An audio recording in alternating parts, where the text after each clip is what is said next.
کی آیت نمبر 32 اعوذ باللہ من الشیطان الرجیم بسم اللہ الرحمن الرحیم قل ان کنتم تحبون اللہ فاتبعونی یحببکم اللہ ویغفر لکم ذنوبکم۔ اللہ تبارک و تعالی فرماتا ہے کہ اے محبوب، اے نبی، اے رسول، کہہ دو ان کنتم تحبون اللہ، اگر تم اللہ تعالی سے محبت رکھتے ہو، اگر تم اللہ تعالی سے محبت کرتے ہو، فاتبعونی، سو تم میری اتباع کرو۔ یہ شرط جواب شرط ہے۔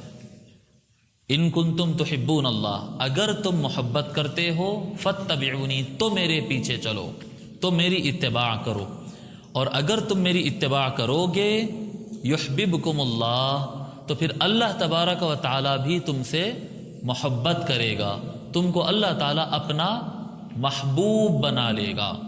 یحببکم اللہ، اللہ تعالیٰ تم کو اپنا محبوب بنا، یحبکم اللہ، اللہ تم سے محبت کرے گا۔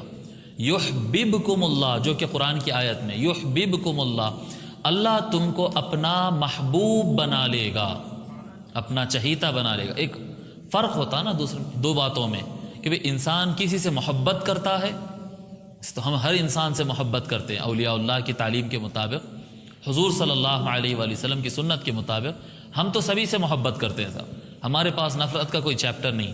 تو سب سے محبت کرنا، کسی سے بھی محبت کرنا ایک الگ چیز ہے، اور محبت کرتے کرتے کسی کو اپنا محبوب بنا لینا، دونوں میں فرق ہوتا نا۔ محبت کرنے میں آدمی اس کے لیے بھلا چاہتا ہے کہ بھئی اس کا اچھا ہو جائے، اللہ کرے سب کا اچھا ہو، سب کا بھلا ہو جائے، انسان سب کے لیے بڑے کھلے دل والا ہے، سب سے محبت کرتا ہے، بھائی بڑے محبت والا آدمی۔ اور دوسرا ہوتا ہے کہ آدمی کسی کو محبوب بنا لیتا ہے۔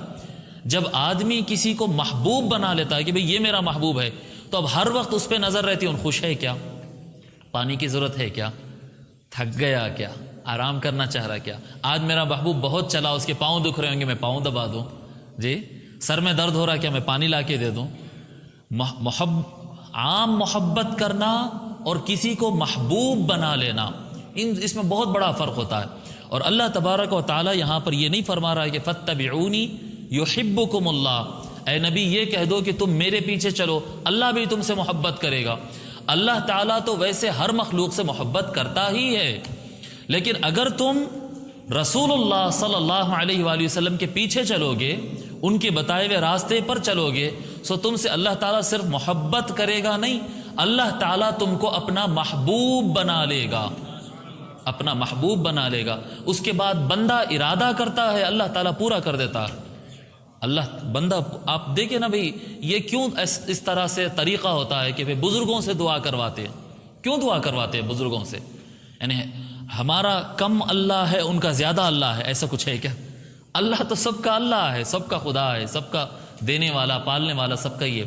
پر اللہ والوں سے دعا کروانا، بزرگوں سے دعا کروانا، اس کا مطلب کیا ہوتا ہے؟ اس کا مطلب یہ ہوتا کہ یہ راہ خدا میں ہم سے زیادہ چلے ہیں، یہ اللہ کی راہ میں ہم سے زیادہ چلے ہیں، یہ نمازیں، نوافل، سنن، تلاوت، اذکار، درود شریف، ان کاموں میں زیادہ لگتے ہیں۔ سو جو زیادہ رہے گا اس کا اللہ کے نزدیک زیادہ محبوب ہونا سمجھ میں آئے گا۔ سو جو جتنا محبوب ہوگا اس کی بات اتنا چلے گی۔ آپ دیکھیں نا، حضور اکرم صلی اللہ علیہ وآلہ وسلم سارے صحابہ کرام سے محبت کرتے، اس میں کوئی شک نہیں ہے۔ آقا صلی اللہ علیہ وآلہ وسلم سارے صحابہ کرام سے محبت کرتے، لیکن صحابہ کرام کئی مرتبہ ایسا ہوتا کہ اپنی ریکویسٹ، گزارش، درخواست، اپنی درخواست کرنے میں صحابہ کرام کئی مرتبہ کانپتے تھے، ڈرتے تھے، آقا صلی اللہ علیہ وآلہ وسلم کے سامنے جانے کے لیے ڈرتے تھے، ہیبت کھاتے تھے۔ سو ریکویسٹ کہاں سے کرتے تھے آپ کو پتا ہے؟ سیرت کی کتابوں میں لکھا ہوا ہے کہ کئی مرتبہ صحابہ حضرت سیدتنا سیدہ فاطمہ رضی اللہ تعالی عنہ، سیدہ فاطمہ کے پاس جا کر عرض کرتے تھے کہ ابا جان سے یہ کہہ کے ہمارا کام کروا دو نا۔ جی محبت تو آقا صلی اللہ علیہ وآلہ وسلم سارے صحابہ سے کرتے ہیں، لیکن سیدہ فاطمہ کا مقام احبیت اور بڑا ہے، یہ وہ ان کے محبوب ہے۔ سیدہ فاطمہ آقا صلی اللہ علیہ وآلہ وسلم کے جگر کا ٹکڑا ہے، جتنی شدید محبت ہے اتنا ان کی پھر زبان ٹلنے نہیں دیتے ہیں، اسی لیے اولیاء اللہ کی دعا جلد قبول ہوتی ہے۔ جلد قبول ہوتی ہے اور بڑی اثر ہوتی ہے ان کی دعا کے اندر کہ وہ اللہ تعالیٰ کے محبوب بن جاتے ہیں۔ اللہ تبارک و تعالیٰ کے محبوب بننے کا ضابطہ اور طریقہ یہی ہے کہ حضور صلی اللہ علیہ وآلہ وسلم کی سنتوں کو اپنایا جائے۔ پھر فرماتے ہیں وَيَغْفِرْ لَكُمْ ذُنُوبَكُمْ، تم اللہ کے رسول کے پیچھے چلنا شروع کر دو، اللہ تعالیٰ تم کو اب اپنا محبوب بنا لے گا، اور پیچھے یعنی اتباع سے پہلے جو جتنے گناہ تم سے ہو رہے تھے وہ اللہ تبارک و تعالیٰ ویسے ہی سارے گناہ معاف بھی کر دے گا۔ یعنی آج تم اتباع شروع کرو، آج تم محبوب بن جاؤ گے، لیکن پچھلے جو گناہ ہوئے وہ بھی اللہ تعالیٰ معاف کر دے گا صدقہ اتباع مصطفیٰ میں صلی اللہ علیہ وسلم۔